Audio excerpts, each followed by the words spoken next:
So purihin po ang Diyos. Atin pong buksan ng ating Biblia, Ephesians chapter 1, verse 10.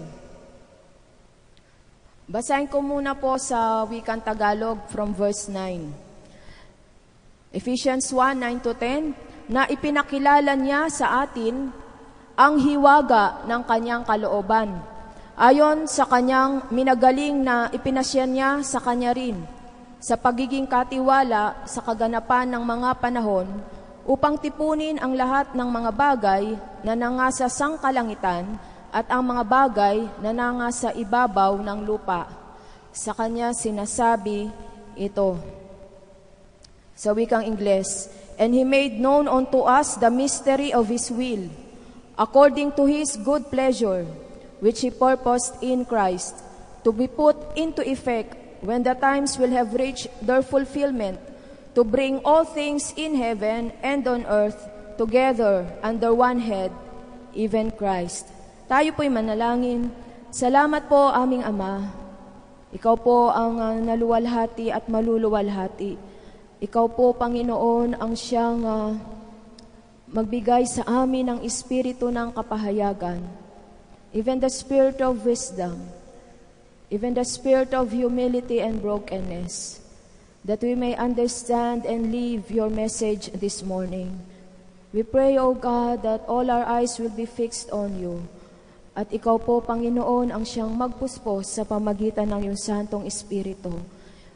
Itago mo po ang iyong mga lingkod upang ang maihayag po at ang aming masumpungan ay ang iyong mabuting kalooban sa bawat isa. Tinatanggap po namin ang iyong pagpapala. Tinatanggap po namin ang iyong buhay na walang hanggan, ang iyong kapangyarihan at kapuspusan. At sa iyo po ang lahat ng aming pag-ibig sa pangalan ni Jesucristo. Amen. Praise God. The eternal purpose of God. Tapos po may subtitle ito, Intrigues in the Kingdom and Unity and Anointing. So doon po ikot ang ating topic. The eternal purpose of God. Memorize po ng karamihan sa atin ang Romans 8:28. For all things work together for good to those who love God and who are called according to His purpose. Tayo tinawag ayon po sa kanyang layunin.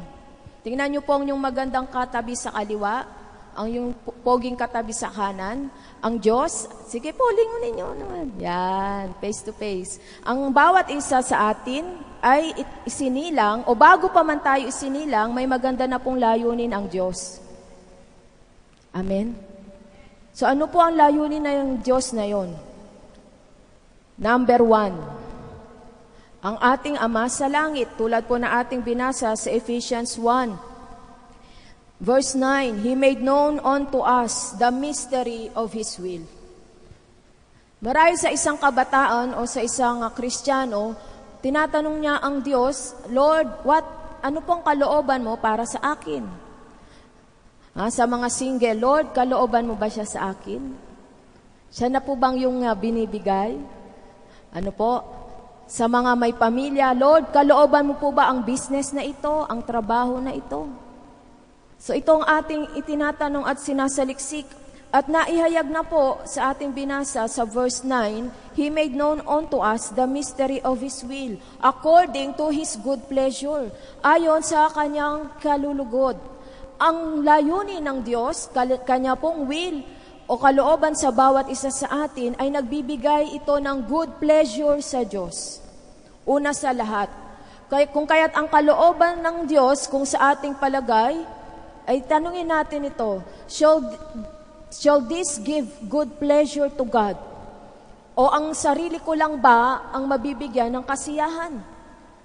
May ilang nag-aangkin na, nung kapanahunan po namin, hindi naman sa akin, sa aming mga kabatch sa Bible School, mayroon akong mga kaklaseng maganda May lalapit sa kanila at sasabing, sinabi ng Diyos, kineklaim niya yung young people na ito, ikaw ang kalooban niya sa akin. So ang tanong doon, ang Diyos ba ang malulugod o ang ating sarili? So He made known unto us the mystery of His will according to His good pleasure, which He purposed in Christ. Ito ay kanyang nilayon kay Kristo. So ang lahat ay nakasentro sa Panginoong Jesus. Number 1 po, the Father gives brief revelation of His eternal purpose. Sa isang verse po ay ipinakita niya ang kanyang eternal purpose o pangwalang hanggan layunin. Ano po ito? John 1:1. In the beginning was the Word, and the Word was with God. Hanggang verse 14 po, And the Word was God. He was with God in the beginning. Through Him all things were made. Without Him nothing was made that has been made. In Him was life, and that life was the light of men. The light shines in the darkness, but the darkness has not understood it. And then po, talon po tayo sa verse 10. He was in the Word, and through the Word was made. Through Him, the world did not recognize Him. He came to that which was His own, but His own did not receive Him. Yet to all who receive Him, to those who believe in His name, He gave the right to become the children of God. And verse 14, the Word became flesh and made His dwelling among us. We have seen His glory, the glory of the one and only, who came from the Father, full of grace and truth. Ano po ang unang aspeto ng eternal purpose of God? Si Jesucristo. Si Jesucristo. Na ang lahat po ng bagay at lahat-lahat ay mapasailalim sa kanyang anak na si Jesucristo. Kung ganun po, meron pa pong isang verse, Colossians chapter 1, verses 15 to 17. Colossians 1, 15 to 17, who is the image of the invisible God, the firstborn of every creature. For by Him were all things created that are in heaven and that are in earth, visible and invisible, whether they be thrones or dominions or principalities or powers. All things were created by Him and for Him, and He is before all things, and by Him all things consist. Again, ito po ay tumutukoy sa ating Panginoong Jesus. So ito po ang unang aspeto ng layunin ng Diyos at hindi po yon mababago. So sabi ko nga po, intrigues in the kingdom. Intriga. Ano ang unang intriga sa kaharian? Rebellion number 1. Nang ito'y kanilang mapagtanto, nang ihayag ng Diyos ang kanyang kalooban. Noong sa Genesis ay sinabi niya, let us make man after our own image and likeness. Jesus was here. Nandito na ang Panginoon even before the foundation of the world. Kasama siya ng Ama. And all things were created by Him and through Him. So ano po yung unang intriga? Nagkaroon po ng rebellion sa langit. Sila'y puno ng inggit. At ang inggit na ito ay nag-uugat sa isang kapalaluan na hindi matanggap ang isang layunin o plano ng Ama. Inggit. Ang inggit na ito ni Satanas. Ang siya nag-udyok sa mga Hudyo upang si Kristo ay ipako sa krus. Ang inggit na ito ni Satanas, ang siyang naging dahilan upang ang mga unang Kristiyano, sila'y usigin at patayin at maging mga martir. Si Absalom, na anak ni Haring David, siya po ay isang larawan ni Satanas. Siya ay anak, siyempre po, ng kanyang ama. He was unblemished. Siya po ay tunay na napakagwapo. Eye-catcher.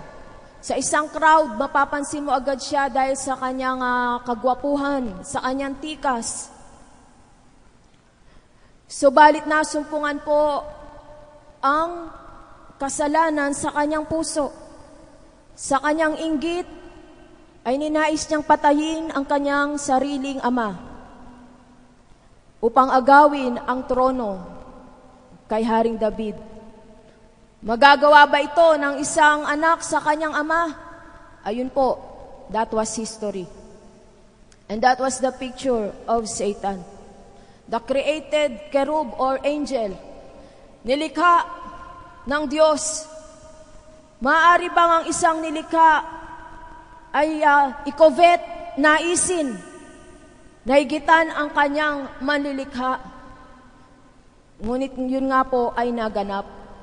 Tingnan po natin ang Psalm 2 verses 7 to 8. Itong winika ng Panginoon, I will declare the decree, the Lord hath said unto me, Thou art my son, this day have I begotten thee. Ask of me, and I shall give thee the hidden for thy inheritance, and the uttermost parts of the earth for thy possession.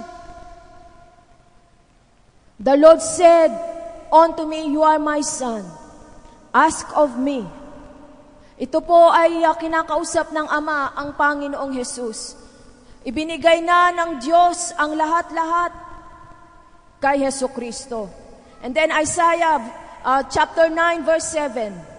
Of the increase of His government and peace, there shall be no end. Upon the throne of David and upon His kingdom, to order it and to establish it with judgment and with justice from henceforth even forever. The zeal of the Lord of hosts will perform this. Psalm 45 from verse 6 to 7. Thy throne, O God, is forever and ever. The scepter of thy kingdom is a right scepter. You love righteousness and hate wickedness. Therefore God, thy God, hath anointed thee with the oil of gladness above thy fellows. Ito po ang winika, ito ang ipinag-utos, ito ang layunin ng Ama sa kanyang anak na si Jesus.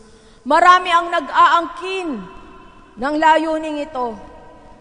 Meron na ba kayong narinig na nagwika sa panahon natin ay siya ang anak ng Diyos? Isang abomination, katalampalasan, ang sabi po nga sa Tagalog. Bahagi ng plano ng Ama is to anoint. Ano po yung anoint? Pahiran, puspusan ang kanyang anak, ang salita, si Jesus. He was filled and He is filled with the Spirit of God without limit. Para po sa anong dahilan? To serve the Father by bringing justice to the nations of the earth. Kaya nga't sinabi niya sa Luke chapter 4 verse 18, hinango niya po ito sa Isaiah 61 verse 1. Jesus said before He started His public ministry, The Spirit of the Lord is upon me, because He hath anointed me to preach the gospel to the poor. He hath sent me to heal the brokenhearted, to preach deliverance to the captives, and recovering of sight to the blind, to set at liberty them that are bruised. And in verse 19, to preach the acceptable year of the Lord. Alam ni Jesus ang mandato ng kanyang Ama kung bakit siya naisilang dito po sa mundo. And then in Isaiah 42:1, Behold my servant. Tinawag siyang lingkod ng Diyos, in whom my soul delights. Ang kaluguran, kasiyahan ng Diyos ay nasa kanya pong anak. Kung kaya po ang ating Mesiyas, ang Logos, ang salita, the servant of the Lord, the Son of God, He has been lifted up far above every rulership, power, not only in this present creation, but in the kingdom which is to come. Purihin ang Diyos. He is Jesus. Yan ang ating Panginoong Jesus.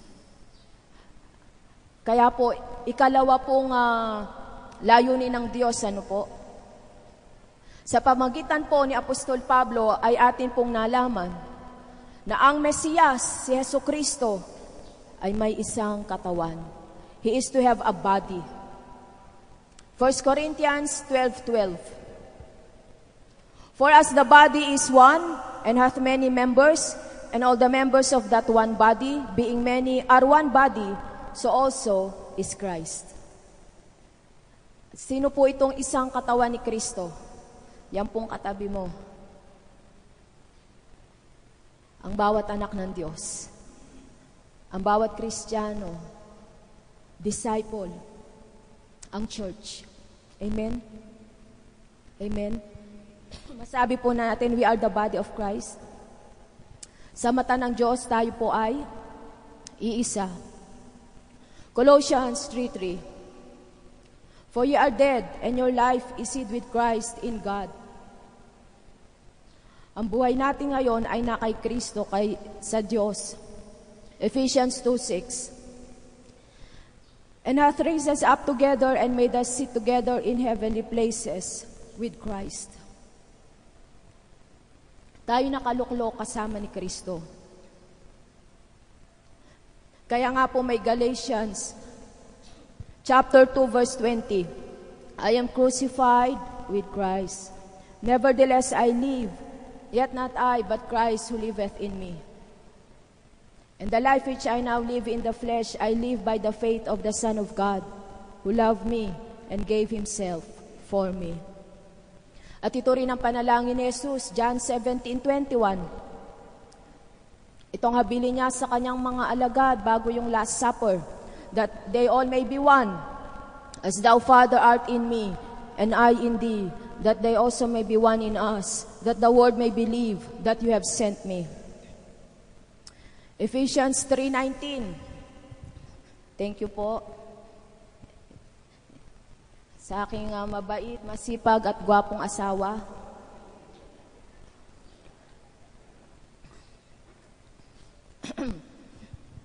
Philippians 2:9-11. Let this mind be in you which was also in Christ Jesus, that though he was a God, thought it not robbery to be equal with God, but took the form of a servant, and made himself the lowest of all. And so the Lord hath exalted him and gave him the name above every name, that in the name of Jesus every knee shall bow and every tongue should confess that Jesus Christ is Lord, to the glory of God the Father. And then Ephesians 3:19. And to know the love of Christ, which passeth knowledge, that ye might be filled with all the fullness of God. Ang kausap po dito ng manunulat na si Apostol Pablo ay ang iglesia. That you might be filled with all the fullness of God. Why? Because Jesus is the eternal house of God. Ang tahanan ng Diyos ay si Jesucristo. Ang sabi po sa Salmo, how lovely are thy dwelling places. Paborito po namin yan ng mga deacons. Tama po? O kay ganda ng iyong tahanan, nagniningning sa kabanalan mo. Puso at katawaan, alay ko sa Panginoon. Ikaw ang aking Diyos, ang aking hari. Ang ganda niyo pong tinitingnan mula po dito sa itaas. Lalo na kung tayo nagkakaisa. At puspos ng kanyang pag-ibig. Tama po. Ng kanyang kaalaman at ng lahat-lahat na nakay Kristo Jesus. Sa tingin ng Diyos na ikay kanyang tahanan, ikay napakaganda sa kanyang paningin. Pagkat ang Diyos ay tumitingin sa ating puso. Marahil lang iilan sa atin ay may karukhaan, dukha. Buti na lang sa ating church, hindi pinapataas ang wallet. Mahalata yung matabang wallet at yung ano na. Ano man ang ating kalagayan, tumitingin ng Diyos sa ating puso. Ang pinakamayamang tao sa daigdig ay siya na puspos sa Panginoon.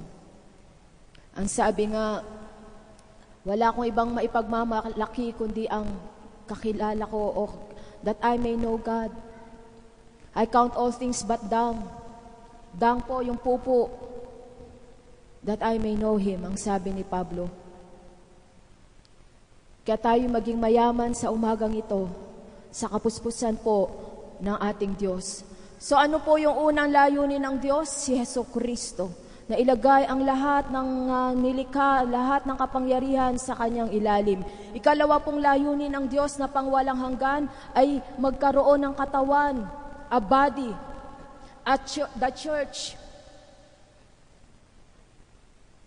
na tinatawag natin siya ngayong Ama sa pamamagitan ni Jesucristo, na tayo naging anak ng Diyos, that whosoever believes in Him should have power, right to be called the sons of God.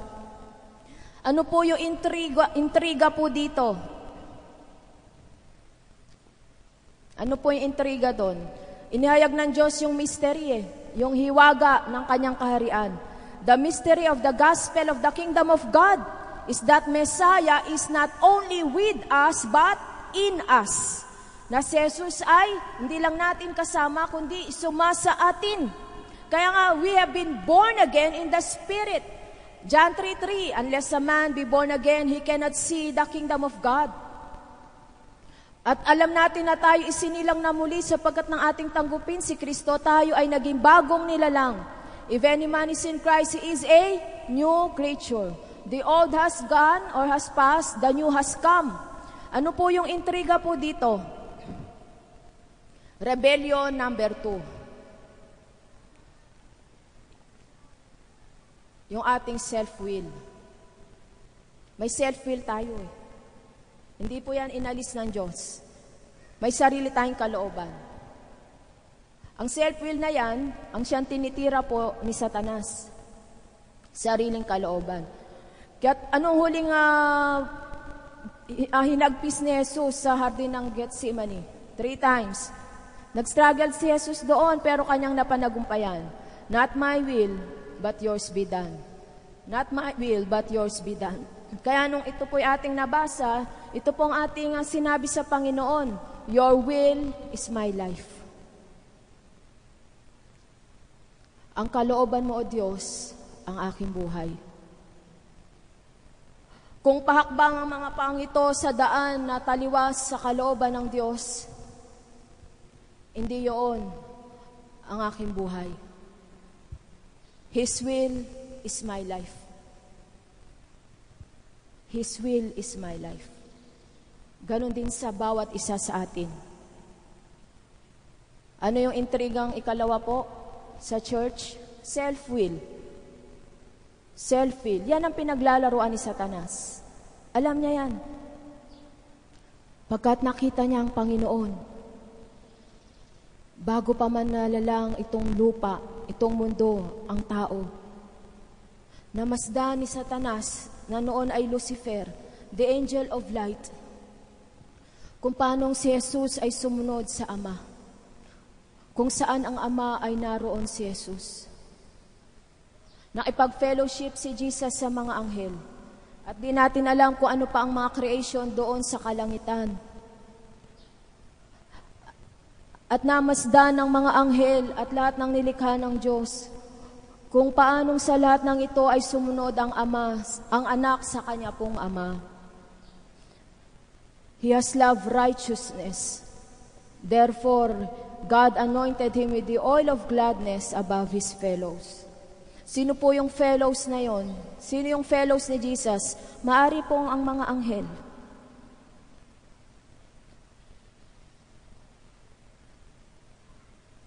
And then dun sa Psalm, ang sabi, in the volume of the book, it is written of me, I have come to do thy will, O God. Doon hinangon ni Jesus ang kanyang panalangin sa hardin ng Gethsemane. Doon sa Salmo, I have come to do thy will, O God. I have come to do thy will, O God. So ano pong ang intrigang ito? Mayroon tayong sariling kalooban. Ang sabi po sa Ezekiel 28, verse 15, Thou wast perfect in thy ways from the day that you were created, till iniquity was found in thee. Yan po ay si Satanas. Isaiah chapter 14 from verse 13. Isaiah 14:13. For thou hast said, in thine heart, I will ascend into heaven. I will exalt my throne above the stars of God. I will sit also upon the mount of the congregation, in the sides of the north. I will ascend above the heights of the clouds. I will be like the Most High. So, ilang verses po yun? Nakalimang I will. Nandito po. Ilang I will po yun? 5? Yan po ay si Satanas. Yung sinabi niya pong, I will sit also upon the mount of the congregation. Nandito kaya siya? In the sides of the north. Ang north po sa Biblia ay tumutukoy po sa government, kapamahalaan. Di po ba may north wind? Pagpapala daw po ng Diyos ang simbolo noon. Meron ding in the mount of the congregation, in the sides of the north. Ano kayang bundok yon? Mount Zion kaya yon? Naikipag-assembly din ang diablo. In the sides of the north, nais niya pong pakialaman ang pamamahala ng Diyos. Siya na nilikha upang takpan ng kaluwalhatian ng Diyos at He was perfect in beauty. He symbolized the beauty of God's creation. He was perfect in all His ways. He had perfect wisdom. Pero sa likod ng lahat ng pagpapala at biyayang ito ng Diyos, siya ang unang nagrebelde sa kalangitan. Sabi niya, maliwanag po, I will be like the Most High. Subalit dahil ang kapalaluan o inggit man kay Jesus, ang marahil naging dahilan po ng mga ito, mga kapatid, to be like the Most High. Anong pagkakaiba niya kay Jesus? Na kung saan, ang sabi ni Jesus, ang nakita sa Ama ang nakita sa akin ay nakita sa Ama. I and the Father are one, ang sabi niya. Hindi ba't itong ninasa ni Satanas? To be like the Most High. Subalit ito ay hindi sa kanya iginawad ng Ama. Ito ay kanyang ibinigay, ipinamana sa kanyang kaisa-isang bugtong na anak na si Jesucristo. Naita po natin ang pagkakaiba. Kay Jesus, ito ay iginawad, ipinagkaloob. Kay Satanas, the likeness of God ay kanya pong pinagnasa. Napagtatanto po natin. Subalit ano ang kanilang pagkakaiba?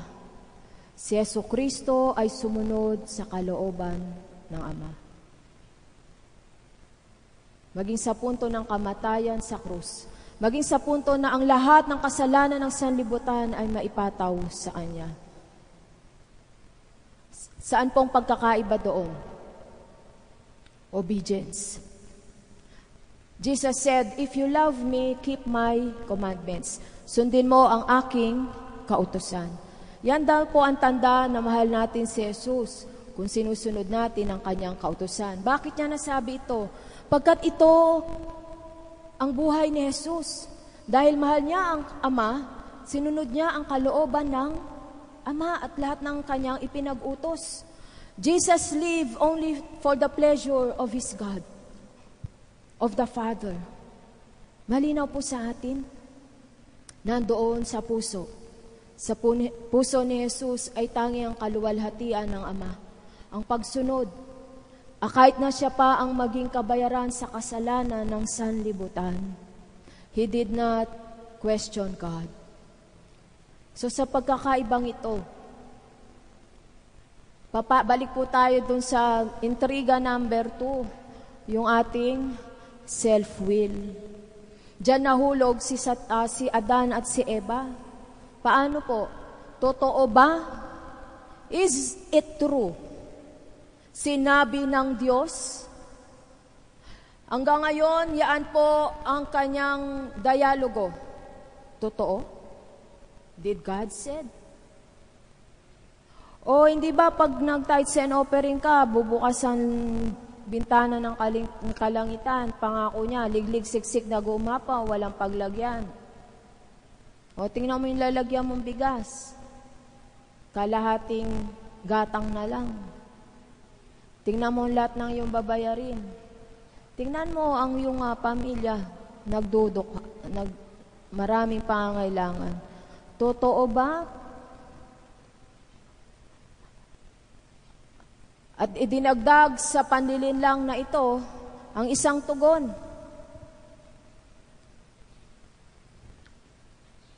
Ang lahat ng anak ng Diyos ay hindi maghihirap. Pagpapalain sila, liglig, siksik, nag-uumapaw. I-confess, i-claim. Yun kaya ang kaparaanan ng Diyos? Just claim it, you have it. Ngunit ang kaparaanan ng Diyos ay ang kaparaanan ni Jesus, ang sumunod sa kanyang kalooban. Seek ye first the kingdom of God and His righteousness, and all these things shall be added unto you. When we seek Him first and His righteousness. Parang ganito, hindi ko kailangang sabihin sa aking tatay o nanay, araw-araw, pengin pera, pengin pera, pengin pera. Nakuha niyo po? Tingnan magkita kami, pengin pong pera. Pera, pera. Ganun ba ang anak sa ama o sa magulang? Tingnan magkita, bayaran mo po ito. Pengi pong pera. Pero kung ang isang anak, tuwing darating ang tatay, tay, tubig. Tay, tsinelas. Tay, massage. Pagdating ni nanay, nay, nagluto na ako. Ilang kaya yung ganun, ano? Nay, selida kang pang foot spa, pang hair spa. Ikaw na magulang, bago pa man humingi anak mo, surprise. Tama po ba? Tama po. Hindi natin pinipilipit ang kamay ng Diyos? O hindi tayo naikipag-badminton o volleyball? Lord, give me this, I will give you this. Lord, answer this, and I will worship you like this. I will serve you like this if you give me that. This and that. Ganun po ba tayo sa Panginoon? O Santa Claus, sulat po yung prayer request, hulog sa medyas, Lord, pagising ko, nandyan na po yan, May 10,000 na po yung medyas. Pambayad ko nito ng ganyan. Pantakip ng tseke. Santa Claus ba ang Panginoon? Pero kay Jesus, siya'y naghandog. Pero si Jesus, ang lahat sa kanya ay umikot sa Ama. Kaya bago pa man hilingin ni Jesus, anong sinabi sa kanya? Psalm 2:8, ask of me, and I will give the nations for your inheritance, the ends of the earth for thy possession. Hallelujah. Hindi hiningi ni Jesus. He did not covet in his heart, but it was appointed unto him to be above all things. Malinaw po sa atin. So ang mga rebelyon, ang pagsalangsang sa kalooban ng Diyos, ang mga intriga sa kaharian ng Panginoon, iisa lang ang pinagmumulan niyan. Letter S, ang Satanas. What is God's response? Ano po ang tugon ng Diyos sa mga rebelyon na ito? Number 1, He established Jesus as the center of the new creation. Kung gayon, ang lahat ay magiging bago na. Lahat ay magiging bago kay Jesucristo. Kaya tayo ngayon ay bagong nilalang kay Jesucristo. If any man is in Christ, he is a new. All things have passed. Behold, the new has come. You are a new creation.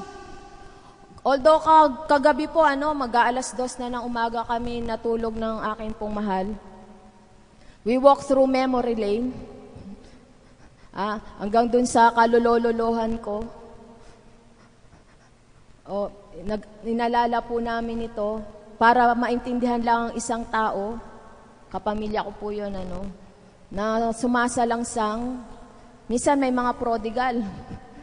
At ako bilang panganay ay parang ina, nawawag kang mag-react Sa laman, napakahirap nun. Pero para kay Hesukristo at dahil si Hesukristo ang sumasa atin, tumugon bilang Kristiyano. And we have come to a conclusion. Simple lang pala yung conclusion, no? Nagpaapuyat pa kami.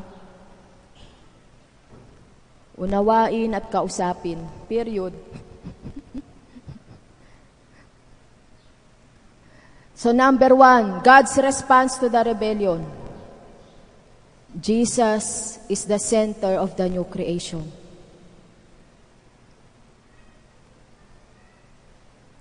He had established Jesus as the center of the new creation.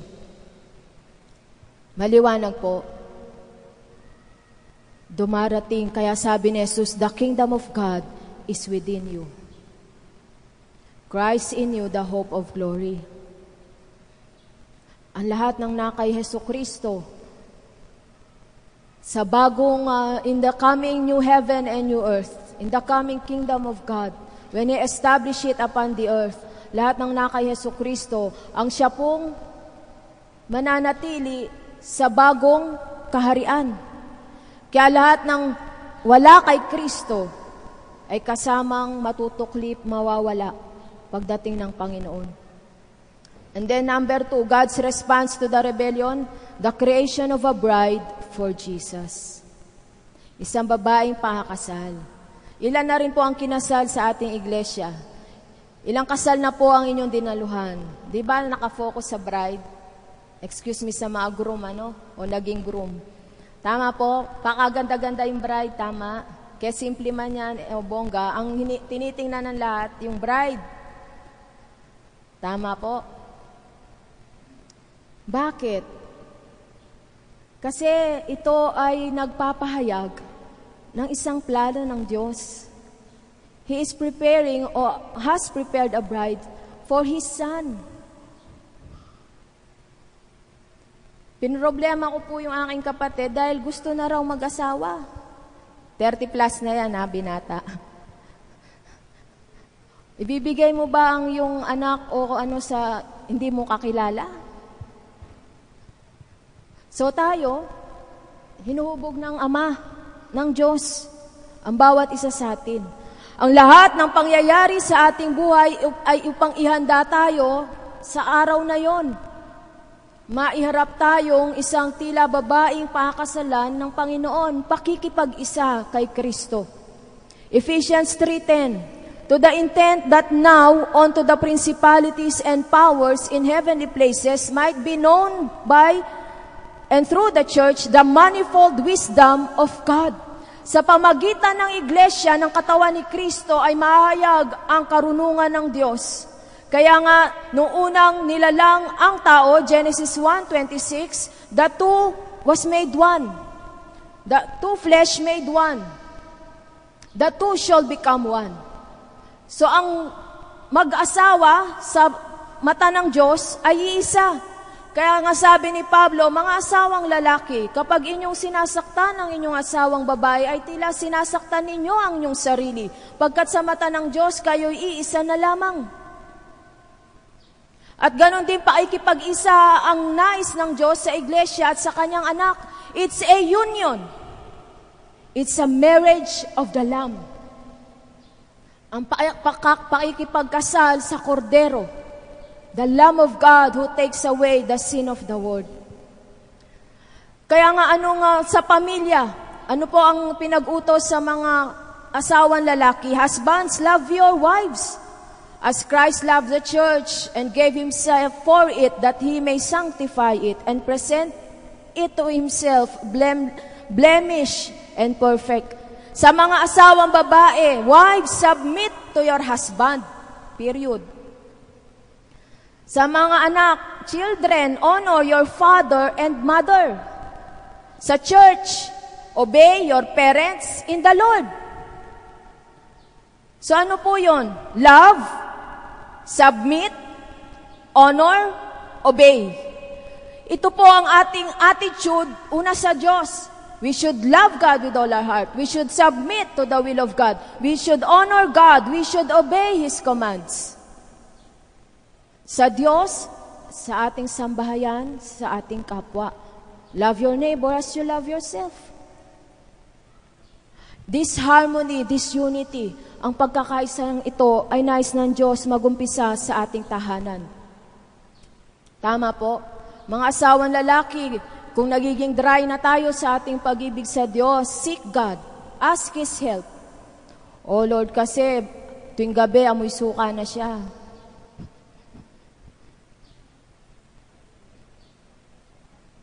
Sobra niya pong busy, ng kaslam, summer pa mo, makawalang gana.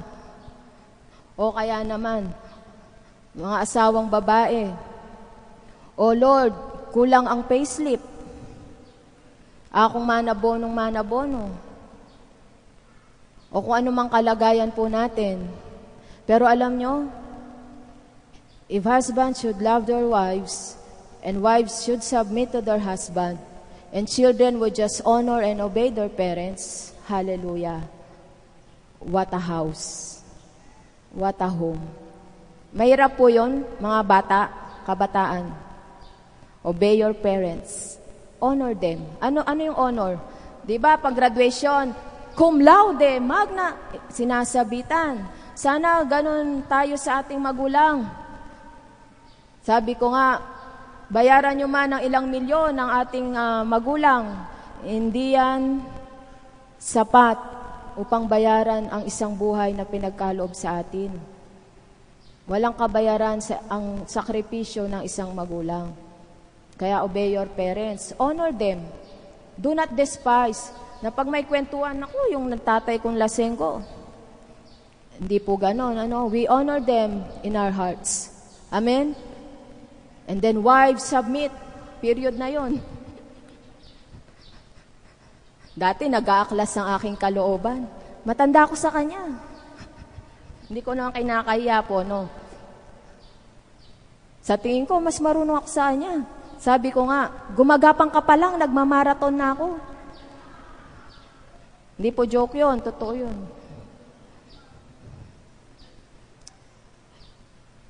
Wives, submit. At nang ito po ay, tanungin niya lang siya kung nagsasubmit na ako. At nung ito po yung aking in-apply, oras na po, no? Pasensya na po. Patawad po pag tumatagal, ano? Ay, si Ma'am Vicky na naman yan, medyo Nakalimutan ko nga mag-distribute ng Skyflix kasi bago tuming kayo. Siguro sa susunod pag na-assign po ako, no? So, sa totoo lang po, pinigil ko ang aking sarili, dinikdik ang aking self-will. O Lord, akong dapat unang gumagawa ng yung kalooban sa aming tahanan. Tama, love? Baka i-booking ako. Submit. Ganon din si Aching na, Pastora Arina. Luguran me. I-serve me. Pabren me. Sundan me. Kaya purihin ng Diyos. Kayo rin kasing mag-aani mga asawang babae. Ano man ang inyong asawa, in your heart, submit, respect, huwag maalis yung respeto. Kaya inalis ko yung ilang SS sa akin. Ano yon?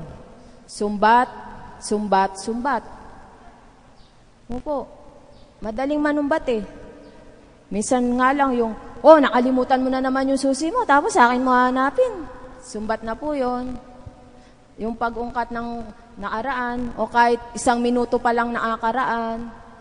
Oy, kasi kami minupalulong, lawin mo yan. Sumbat po, no? Tsaka yung naging, kakulitan. Dinadaan mo sa kulit para makuha mo yung gusto mo. So maraming mga bagay po yan. So it boils down to obey God. Wives, submit to your husband. Hallelujah. And God will do the rest. Siya pong bahala. Walang imposible sa Diyos. Ang ating tungkulin is to obey God. Doon po nawawala yung lahat ng hadlang when we just obey God. Just obey Him. Amen? So yun po ang ating response. If only children will obey their parents. Nung bata rin ako, may struggle ako sa magulang kong strikto. Kaya sabi sa akin, siga ka. O kasi naman, yung mga kapatid kong lalaki, kahit saan pumunta, pwede. Ako, stay put! Sit! Doon ka lang. Hindi mo maintindihan. Pero sa edad kong ito, sabi ko, Lord, pakisabi sa tatay ko, salamat, nabantayan ako. Hindi ako napariwara. Hanggang ngayon, sa nanay ko, Ma, salamat. Bagamat makatak ka, itang sakripisyo mo, sipag mo, walang katulad. Nakuha po natin. Just obey. Siguro maipapatotoo mo balang araw, hindi ko sinalangsa ang aking magulang. Ang ganda sigurong patotoo na, no? I never disobeyed my parents.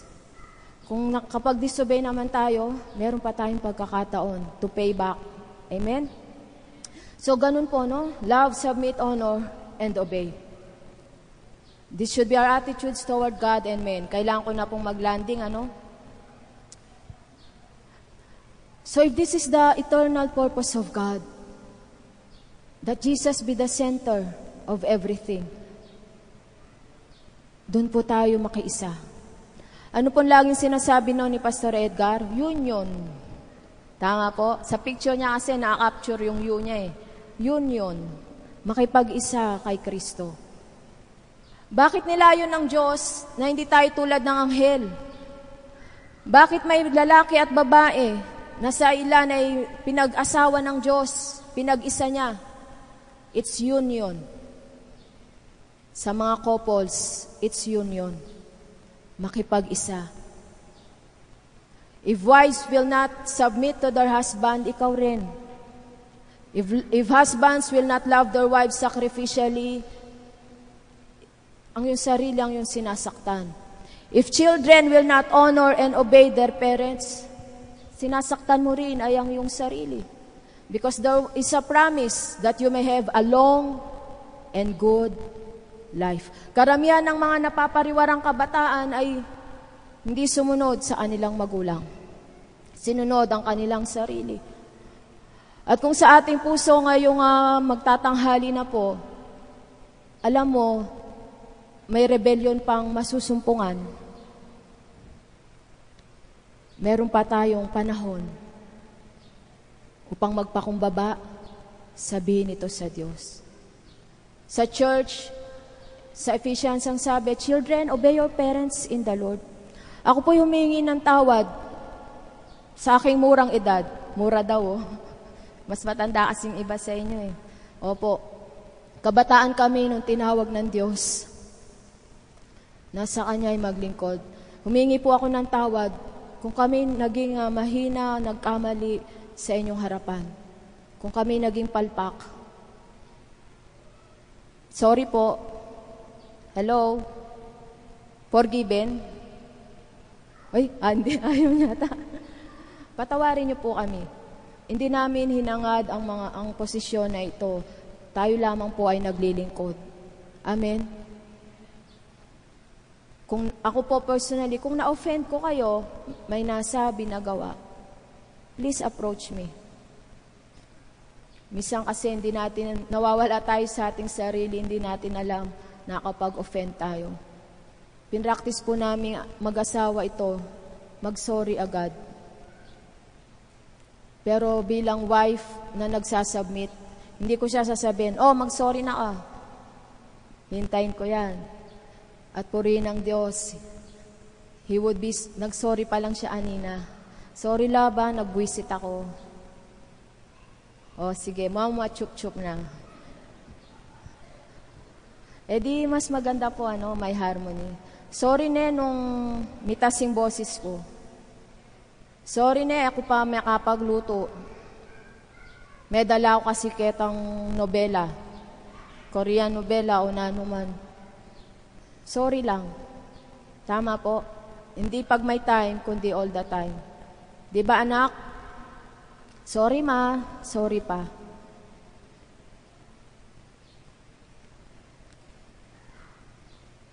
I love you ma, I love you pa.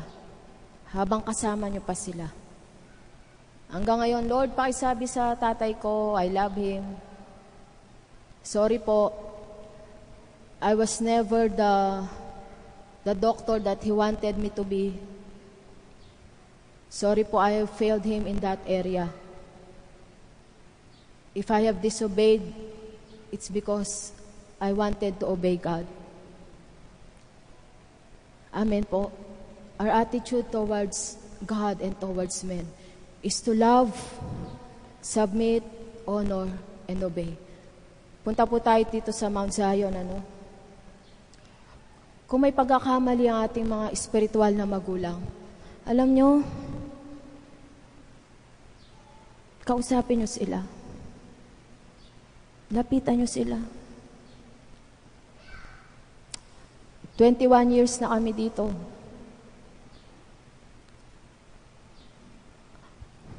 Hindi ko to sinasabi, wala naman sila, Ang kanilang kabagbagan at kung paano sila binebreak ng Panginoon, ariin natin silang magulang. Kami po na nakababatang mga pastor o manggagawa, humingi ako ng tawad kung kami naging palpak o nagkaroon ng kahinaan. Maari bang magsuportahan tayo bilang isang pamilya? Maari bang magdalanginan tayo? Sabi ko nga po, ano yung intriga number 2? Meron tayong self-will. Kaya tayo pingasbok nitang taong ito. Self-will yan. Pag-pray mo. I-text mo ng verse. Parang pinariringgan, Kung ka-close mo, kakilala mo, sister, brother, kuburitang sinabi mo. Kaya ba yon? Meron kaming motto noon sa Bible School Kung di mo kayang sabihin sa harap, huwag mo sabihin sa likod. Tama po, Ma'am Rosette. Sino bang hindi nagkulang? Sino bang hindi nagkasala? Sino bang hindi natisod at nahulog? Kaya magpatawaran tayo. Magsuportahan tayo. Ang isang tahanan, a house divided by itself cannot stand, sabi ni Jesus.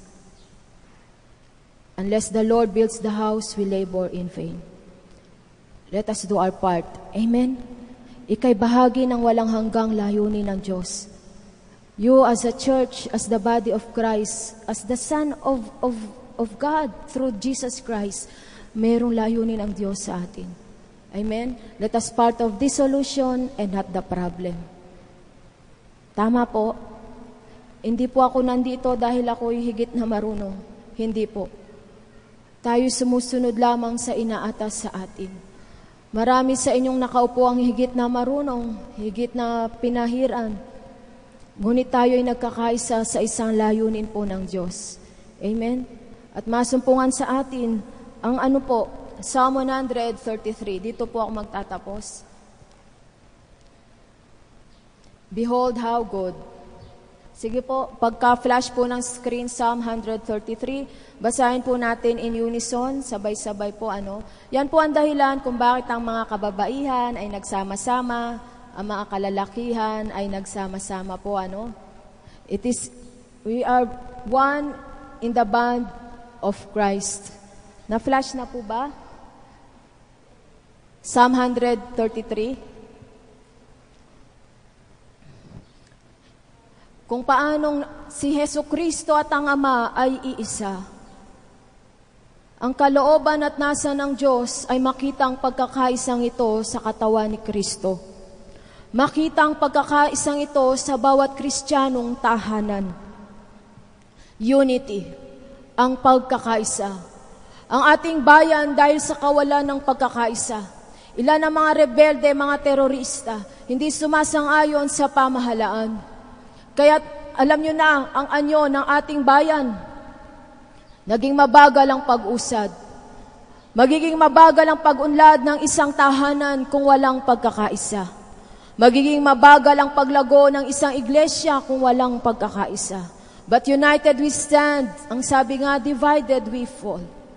But as we are one in Christ, ano pong sabi ng Psalm 133? How good and pleasant it is. Sige po, let us confess. When brothers live together in unity, it is like precious oil poured on the head, running down on the beard, running down on Aaron's beard, down upon the collar of his robes. Verse 3, it is as if the dew of Hermon were falling on Mount Zion, for there the Lord has commanded His blessing, even life forevermore. Amen? When there is unity, there is the anointing, there is the Spirit of God, there is the pleasure of God, and there is His presence. What should be our response? Union with Christ. Union with the body of Christ. Amen? When we speak against our pastors, against our brethren, against our family members, we destroy the spirit of unity. And there, the enemy could have a stronghold. But the Word of God says, the weapons of our warfare are not carnal, but mighty through God in the pulling down of stronghold. We wrestle not against flesh and blood, but against principalities and powers in the air. This morning, brethren, let us be totally reconciled to God, to Jesus, to His body, the church. Amen? Tayo po'y manalangin, tayo po ay tumayo.